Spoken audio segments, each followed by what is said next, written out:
Одними из главных сельскохозяйственных культур в стране являются мандарины. Абхазские мандарины – это известный бренд, который любят и знают многие. Практически все собранные цитрусовые отправляются на экспорт в Россию. По прогнозам Минсельхоза в этом году ожидается до 30 тысяч тонн урожая. На данный момент вывезено порядка 4,5 тысяч тонн, на 1500 тонн больше, чем в прошлом году. Это, как специалисты считают, связано с тем, что увеличиваются посадки цитрусов раннеспелых сортов. То есть первым долгом, и потому как и цена, и уход, и урожайность как-то отличается. То есть крестьяне выбирают лучшие для себя. И с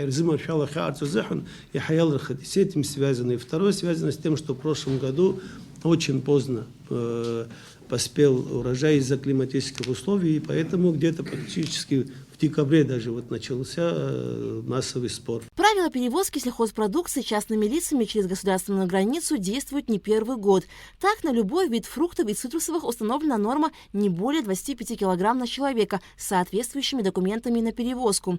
И, конечно, когда крестьянин вывозит на личном транспорте груз, превышающий эту норму, российские таможенники возвращают его обратно. Пока массового сбора нету и перевозки, я могу сказать, что где-то 12 рублей обходится вместе с всеми документами, вместе с платежами, которые берут участники внешнеэкономической деятельности. Но, тем не менее, порядок есть. Нам коллеги дают возможность вывозить по определенной территории. Ну, об этом больше скажут специалисты, кто этим занимается. Но подготовлены мы, и вот если начнется массовый спор, к тому, чтобы продукция была вывезена, вся продукция, которая будет собрана на территории Абхазии. 20% из общего объема земель с цитрусовыми насаждениями Абхазии приходится на государственные индивидуальные предприятия. А остальные 80% – это приусадебные участки, принадлежащие крестьянам. Беслан Джопу рассказал, что Минсельхоз готовит предложение для Кабмина, запрещающее перевод земель, на которых расположены цитрусовые плантации, в другие категории. У нас сейчас по последним данным, я цифру еще пока мы не подготовили, проходит проверка, но я думаю, что намного меньше, процентов на 30 из того, что мы знаем, наши цитрусы, связаны плантации, именно мандарины по всей территории Абхазии. Это связано с тем, что, может быть, кому-то интереснее заниматься на этой же территории, поменяв категорию, построить то или иное здание и больше получать прибыли, чем, скажем, от тех же цитрусовых. Ну, возможно, так. Но сегодня, если выработаем, если это законно будет, мы сможем препятствовать этому. Но в любом случае мы, наверное, будем предлагать, чтобы такой массовый характер, изменение категории не носило. Например, и в Афоне, и в Гаграх мы делали анализ почвы и так далее. В советские времена, когда бесплатно доставлялось и торф, и удобрения, и все без рубля, и это было искусственно созданные плантации. Там ни анализ почвы не позволяет. В этих местах должны строиться какие-то курортные и так далее. Потому что невозможно, когда мы проезжаем Афон, помните, в советские времена все желтое было. Туда надо вкладывать сегодня по себестоимости. Если вкладывать, эти мандарины будут стоить килограмм до 300 рублей.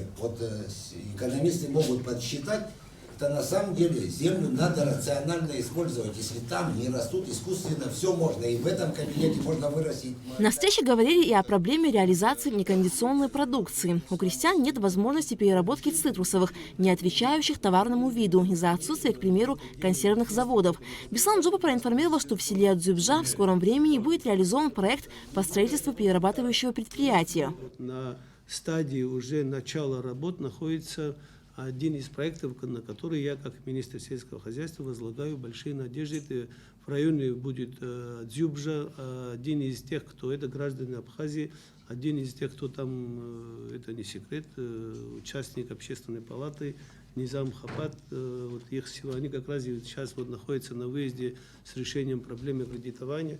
То есть этот проект, если он будет в той мере, которую мы предполагаем, а он большие инстанции уже прошел, поддержка государства уже и в юридическом, и в словесном уже есть, одобрение Роsekспорт-центра, который этим занимается, и выделение средств некоторыми банками уже на стадии обсуждения получили добро. Просто некоторые вопросы решаются сбором документов, Это то, что может снять вопрос переработки. Он до 20-25 тысяч тонн может переработать не только мандарины, все, что произрастает в Абхазии. Председатель Государственного таможенного комитета Утар Хеца рассказал, что на совещании с российскими коллегами было принято решение при необходимости открыть дополнительные полосы на абхазо-российской границе для грузовиков, перевозящих цитрусовые. И, по нашей рекомендации практически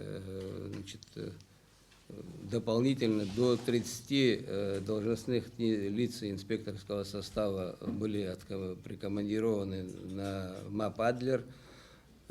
Плюс открыты были дополнительные окна. Объем сегодня перемещенной продукции составляет 4671 тонн. Что касается ценового индикатора, да, как он формируется. Значит, это в соответствии с постановлением Кабинета министров цена учитывается, значит, затраты самого, значит, производителя. Это постановление Кабмина 24 рубля. Плюс, значит, сюда добавляются при вывозе мандаринов необходимые, значит, справки от государственных структур. И плюс еще, значит, уже идет там где-то 9-10 рублей. Это, значит, транспортные расходы, ГСМ, брокерские услуги и прочее.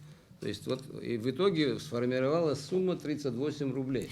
На абхазской границе при вывозе сельхозпродукции необходимо иметь сертификат соответствия и заплатить таможенный сбор, который составляет 0,1% от стоимости 1 килограмма товара.